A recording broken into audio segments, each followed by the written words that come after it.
السلام علیکم معزز دوستو، آج کی ہماری ویڈیو جماعت نحم کے اسباق کے مرکزی خیالات پر ہے۔ تو سب سے پہلے یہ جانیں گے کہ مرکزی خیال کسے کہتے ہیں۔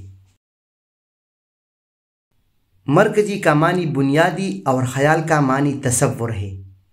مرکزی خیال سے مراد کسی بھی نظم یا نثر پارے کا بنیادی تصور ہے، یعنی کوئی شاعر یا ادیب جس تصور کو بنیاد بنا کر نظم یا نثر پارہ لکھتا ہے، اس تصور کو مرکزی خیال کہتے ہیں۔ واضح رہے کہ مرکزی خیال مختصر اور جامع ہونا چاہیے۔ عام طور پر مرکزی خیال 3 یا 4 سطروں پر مشتمل ہوتا ہے۔ سبق اخلاق نبوی کا مرکزی خیال۔ اس سبق کا مرکزی خیال یہ ہے کہ حضرت محمد صلی اللہ علیہ وآلہ وسلم ہر طرح سے ایک کامل انسان ہے اور اخلاق و کردار کے لحاظ سے بلند مقام پر فائز ہے۔ آپ صلی اللہ علیہ وآلہ وسلم کی سیرت طیبہ کے مطالعے سے یہ بات سامنے آتی ہے کہ آپ نہایت نرم مزاج، نیک سیرت، حلیم اور شفیق انسان تھے۔ بچوں پر شفقت فرماتے، محتاجوں کا خیال رکھتے اور سب کے ساتھ حسن سلوک سے پیش آتے تھے اور کبھی کسی کی دل آزاری نہ فرماتے تھے۔ سبق اسلام میں گداگری کی مذمت۔ اس سبق کا مرکزی خیال یہ ہے کہ جب انسان اپنی ضروریات زندگی پوری کرنے کے لیے محنت مزدوری کرنے کی بجائے دوسروں کے آگے ہاتھ پھیلاتا ہے تو اس کی غیرت اور عزت نفس میں کمی آ جاتی ہے اور پیشور بیکاریوں کی وجہ سے مستحق لوگوں کی حق تلفی ہوتی ہے۔ اسلام نے گداگری کے پیشے کو ایک مذموم اور قابل لعنت پیشہ قرار دیا ہے اور نبی کریم صلی اللہ علیہ وآلہ وسلم بھی اضطراری حالت کے بغیر سوال کرنے والے کو سخت ناپسند فرماتے تھے۔ لہٰذا علماء اور واعظین سمیت تمام مسلمانوں کو گداگری کے انسداد میں اپنا کردار ادا کرنا چاہیے۔ سبق قومی اتفاق۔ اس سبق کا مرکزی خیال مسلمانوں کی قومی وحدت اور اتفاق ہے۔ قوموں کے عروج و ترقی کا راز اتحاد اور یکجہتی میں پوشیدہ ہے، لیکن بدقسمتی سے آج مسلمانوں میں اتفاق اور یگانگت کی شدید کمی ہے اور قوم کے افراد ذاتی مفاد کو قومی مفاد پر ترجیح دینے لگے ہیں، جس کی وجہ سے تباہی اور زوال ہمارا مقدر بن چکا ہے۔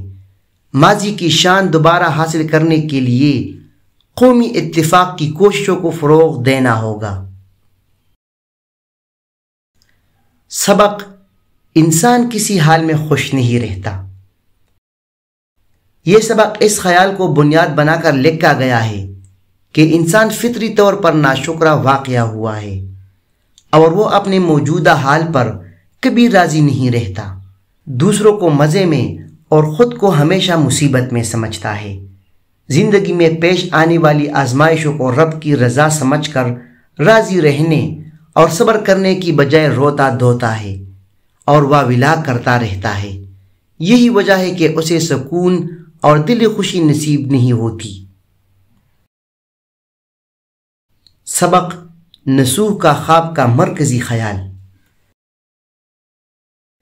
اس سبق کا مرکزی خیال یہ ہے کہ انسان صرف دنیا کا ہو کر نہ رہے، بلکہ دنیاوی مشاغل کے ساتھ نیک اعمال کا ذخیرہ بھی جمع کرے تاکہ آخرت میں دائمی کامیابی حاصل ہو سکے۔ نیز خوش قسمت انسان وہ ہے جسے دنیا ہی میں اپنی غفلت اور کوتاہیوں کا احساس ہو جائے اور وہ سچے دل سے توبہ تائب ہو کر اللہ کی طرف رجوع کر لے اور اپنی اولاد کو بھی اسلامی تعلیمات کے مطابق اچھی تربیت کرے۔ سبق حج اکبر کا مرکزی خیال۔ اس سبق کا مرکزی خیال یہ ہے کہ مفاد پرستوں سے بری اس دنیا میں آج بھی ایسے بے غرض لوگ موجود ہیں جو بغیر کسی لالچ اور طمع کے ہم سے محبت کرتے ہیں اور ہمارے بچوں کو اپنی سگی اولاد کی طرح سمجھتے ہیں۔ ایسے لوگوں کی ناقدری کرنا اور ان کی نیت پر شک کرنا کمظرف آدمی کا کام ہے۔ نیز بڑوں کی باہمی رنجشیں چھوٹے بچوں کو بری طرح متاثر کرتی ہے اور اس سے ان کے معصوم دل و دماغ پر منفی اثرات مرتب ہوتے ہیں۔ سبق 10 تک کا مرکزی خیال۔ اس ڈرامے کا مرکزی خیال یہ ہے کہ اپنے فرائض کی انجام دہی کے سلسلے میں فرض شناسی اور احساسی ذمہ داری نہایت ضروری چیز ہے۔ اس معاملے میں لاپرواہی یا کوتاہی برتنا کسی ایسے جانی یا مالی نقصان کا باعث بن سکتا ہے جس کا ازالہ بعد میں نہیں کیا جا سکتا۔ بسا اوقات آدمی کی معمولی سی غفلت ساری عمر کے لیے دل اور روح کی بے چینی کا سبب بن جاتی ہے اور پچھتاوا بقیہ زندگی کا روگ بن جاتا ہے۔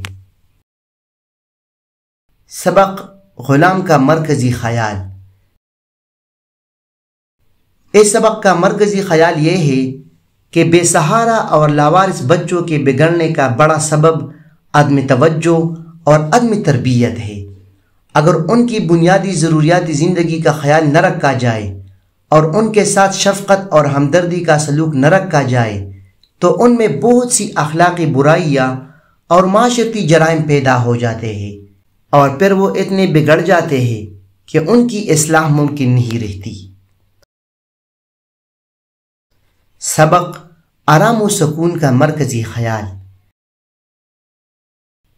اس ڈرامے کا مرکزی خیال یہ ہے کہ اگر مسلسل کام کے ساتھ روزانہ آرام کے لیے مناسب وقت نہ نکالا جائے تو آدمی بیمار ہو جاتا ہے اور پھر اپنی جسمانی صحت اور دماغی سکون کے لیے بہت سا وقت نکالنا پڑ جاتا ہے۔ ایسے میں اگر گھر والے مریض کی بیماری کا احساس نہ کرے اور اسے آرام و سکون کے لیے مناسب ماحول فراہم نہ کرے تو مریض تنگ آ کر گھر سے باہر کسی اور جگہ پر سکون ماحول تلاش کرنے پر مجبور ہو جاتا ہے۔ سبق نیلی جھیل کا مرکزی خیال۔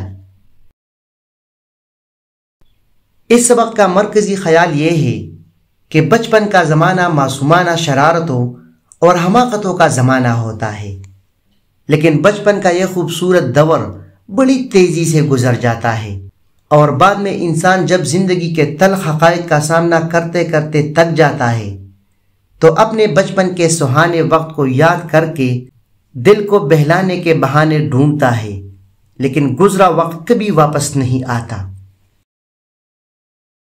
سبق سفارش طلب کا مرکزی خیال۔